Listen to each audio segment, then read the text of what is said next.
So sir have discussed about the general things of UPSC. You all are aware. What happens in civil services? There are 4 questions. First, what about the services? Nature of services. Second, about the nature of exam. Third, that is about the self. And fourth, about the preparation. I have already given you the prospectus, the syllabus one, the first, second, third. The 3 pages, they are about the services. There are 21 services, their nature, and we already discussed at the time of counseling. So I'm not going with these things. What about the services and nature? Important thing is about the syllabus. Right? UPSC has already prescribed the syllabus in very systematic manner. And the standard of syllabus is already prescribed. Right? Means the general study, 12th standard, aptitude, 10th standard. Right? Language paper, 10th standard, essay based on mentality, optional up to graduation, means honors level. Everything. So here what we are going to do, we are going to make a micro-analysis of these topics, the syllabus one. First, history, then society, then geography, then polity, IR, and economy. One by one, we shall start with all those things. Okay?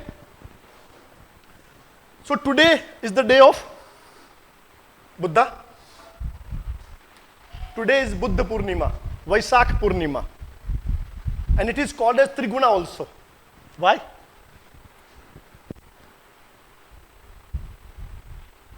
Koi bhi? Anybody know about the Buddha? Huh? The day.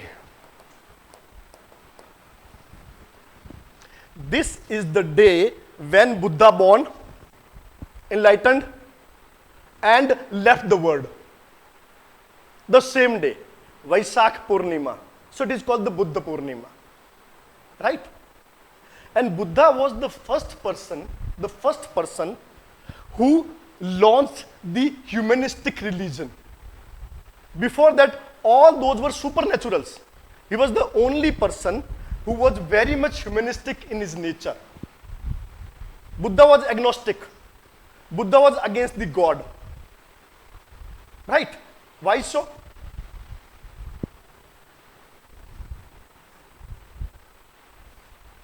Oh, there was a time like,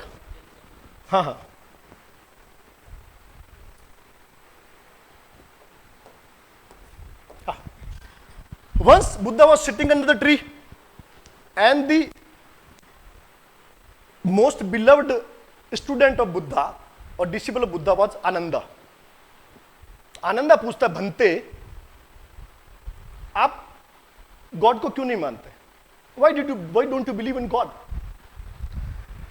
तो उन्होंने कहा, who is God? This word is full of sorrow. Sorrow दुखम है. If there is a God, then he must have a solution of all these sorrow. और उसको करना चाहिए. भाई, everybody is in sorrow.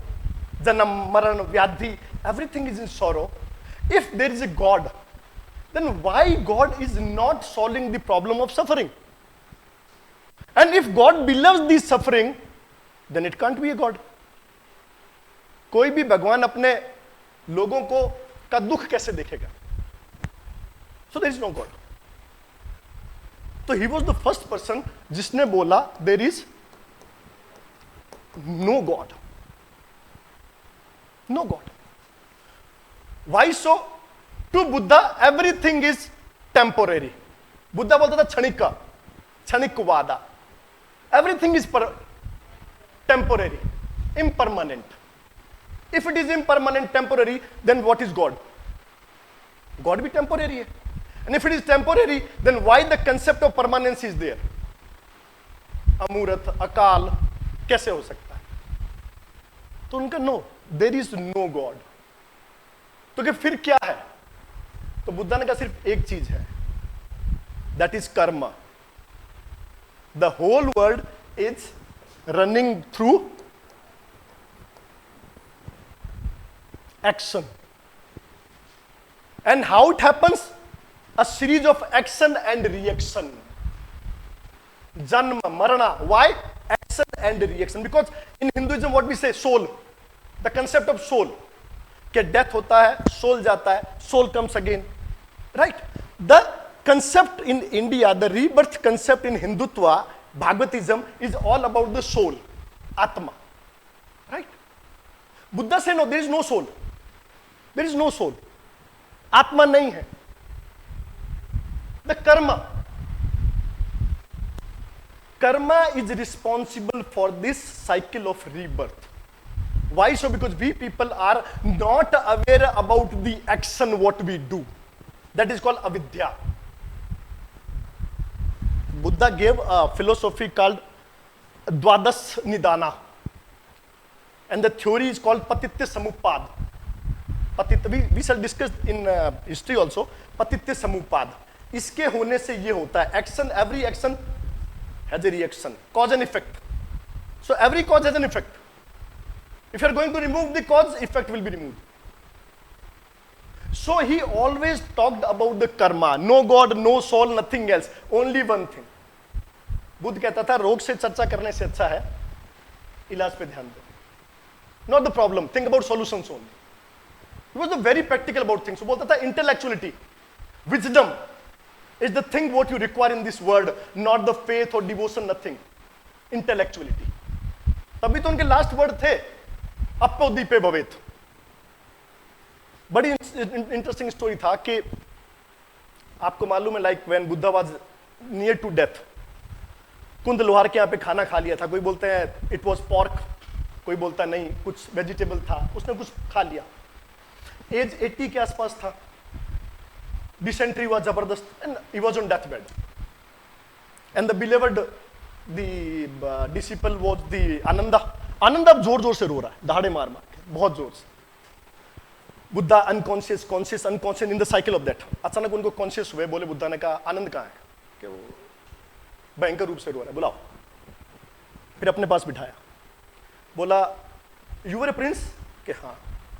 तुमने मेरे लिए देश छोड़ा, जगह छोड़ा, राजगद्दी छोड़ा, अब कब मुझे छोड़ दे. A day everything will get destroyed with the time, nothing is permanent. तो सिर्फ एक काम करना है, आत्म दीपो भवा. दैट वॉज द स्लोगन, आत्म दीपो भवा. You are here to enlighten yourself. Nobody is going to enlighten you. Now you are going to enlighten yourself. That was the person, was the Buddha. And then after 3 or 4 centuries पूरे system को change कर दिया गया. Bodhisattva. Bodhisattva just against the doctrine of आत्मदीपो भवा. Right? आत्मदीपो भवा क्या कहता है? You are there to enlighten yourself in your way. It says no, we are here to enlighten you. Bodhisattva बोलता है like God, we are here to enlighten you. वो पूरा change हो गया था. So बुद्ध की 2 चीज बहुत इंपॉर्टेंट था. पहली, he was the first person who stressed on the compassion, Karuna, compassion and love. According to Buddha, compassion and love was the basis of all the religion. But these rituals, all this, वो सब उसको overlap कर गया. So compassion, love, humanity and karma, ये बुद्धा का 4 doctrine में आया था. बाकी हम बुद्धा डिस्कस करेंगे when we shall go to the Mahajanapadas era, the age of enlightenment. Not in India only. There was an era in 6th BC where in India, Mahavira, Buddha, Makhri Gosala, Ajit Kes Kamlin. In Iran, that was Zarathustra.